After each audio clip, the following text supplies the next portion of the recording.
So you talked about like how you've gotten pretty good at explaining what are some of the things that you need to think about, or the tasks or the systems and processes that you need to have in place Yeah. to really scale out a team. So what are some of those things people need to be thinking about as their team starts to, they're seeing some of those Yeah. leading indicators, Right.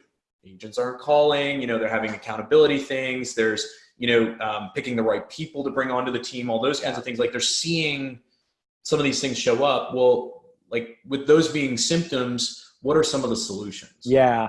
So, I mean, the easiest, which always means the most expensive, is to truly hire like a talented person that's got some actual operational or administrative or other like relevant experience. And to be fair, when I say expensive, I'm a huge fan of anybody at that level having some sort of base and then something tied to production, because they should be rewarded for growing the business. But you don't have to necessarily come out of pocket with the $75,000, $100,000, $120,000 a year salary right out of the gate. As you know, obviously any sort of fixed cost that you can have for your business where you're making a commission, that's better for the business owner. But the only way to really truly get a talented person in there is to, offer some.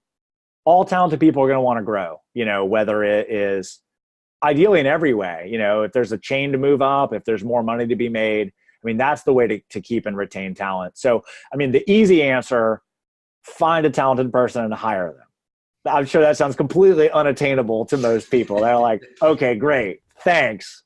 Now, now what do I do?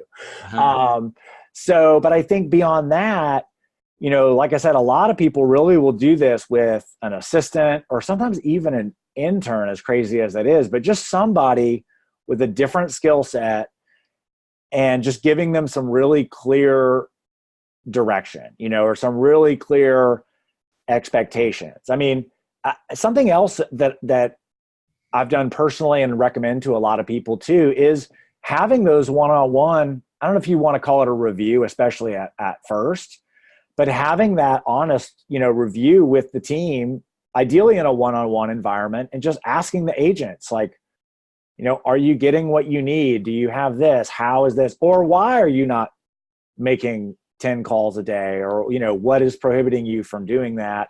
Because, a lot of times the agents will say, well, I don't know what to say, or I have this, it's very rare do you get somebody who's like, I'm just, sticking around trying to hope something happens but people are going to be on your team because they need that guidance.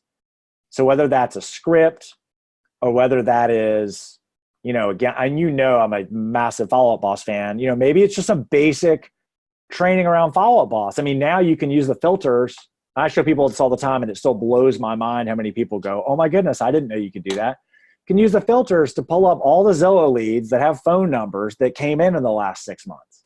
Call those people.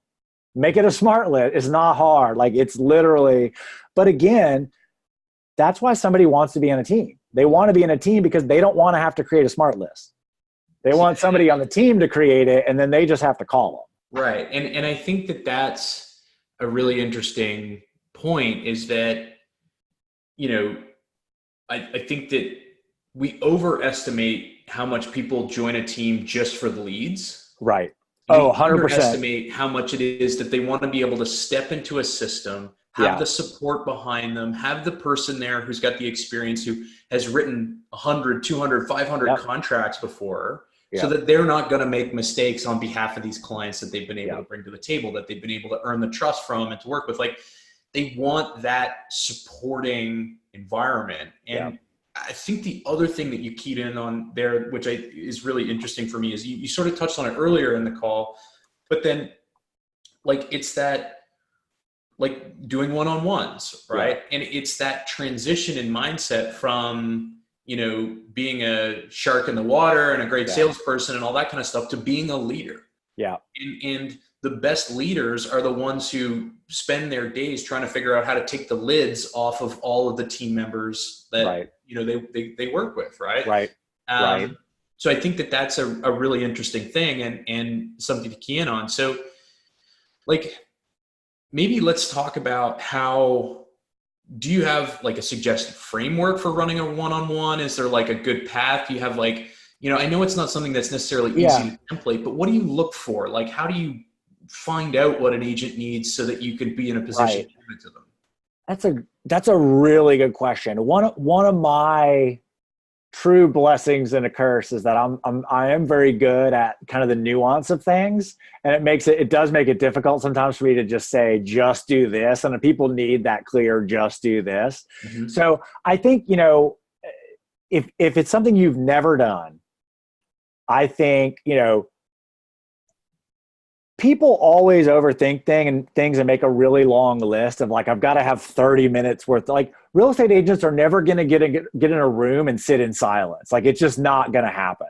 Right. So tee up 3 questions. One of them can be, how's it going? I mean, it can literally be that simple. But I think, what can I do to help you? A lot of times, honestly, what these people want, they just want to shadow. They just want to go on an appointment with them. They want to go, they need to see how but again, the thing is that typically the mentality of this team owner or successful agent is that's kind of common sense. It's very natural to them. And so they kind of treat it as, I mean, I'll never forget, I don't want to say anything negative about anybody, but I'll never forget with that team here, as we were growing, we did a team meeting in a house, and we're basically like, hey, it's funny. It sounds like a movie, but sell me this house, literally like walk me through this house, show me and it blew my mind. Some of the stuff that these agents said. I mean, they were like, oh, well, I'll just wait in the kitchen and like, let them see the house. And I'm like, are you kidding me? You got to hear what they're saying. They love and hate. This is your time to make notes. Shut your mouth, but make notes on, oh, they really love a fireplace in the master bedroom, or, oh, they hate, marble countertop. Like, that is your moment to start to figure out the code for them of what they actually need. And just stuff like double pane windows and, pressboard siding versus hardy plank, and just learning that stuff. You can't take a class on that. You can't just sit down and like download that into somebody's brain. So, whether it's inviting them on appointments, one of the things I do, when I help facilitate some of this, a lot of times is I'll tee that up. I'll just say, hey, here's the thing. This leader, they're never going to call you and say, I have a listing appointment at 3:00 today. You need to hit them up at 9 a.m. and just say, hey, what are you doing today? Is there anything I can join you on? So the impetus is on them a little bit, like, hey, you gotta want this and you got to go get it. But also telling the team leader, like, hey, when somebody texts you that they want to go on an appointment or they want to learn more, then do it. Don't say tomorrow. Don't say, oh, that's a great idea, we should get around to that. I have a listing appointment at 2:00. Here's the address, or meet me at Starbucks and we'll go together. Yep. So I know it seems like scary to just like, we're just going to sit down and what are we going to talk about? But just asking them, do you have the tools that you need? How's the business going? Is, because 9 times out of 10, the agent's going to go, it's not like I expected. I thought all my friends would call me and I'd go sell them houses. And I didn't realize I was going to have to work in this database and take notes. And this isn't why I got into real estate, But yeah, just having that they do it all day with sellers and buyers. So I would certainly hope that they could just kind of transition conceptually a little bit to saying, hey, other person that's kind of like me, or maybe even wants to be like me a little bit, what do you need? What are you feeling? What's good? What's bad? And just, and just hearing them out. Don't argue with them about, oh, we have that, just hear them out.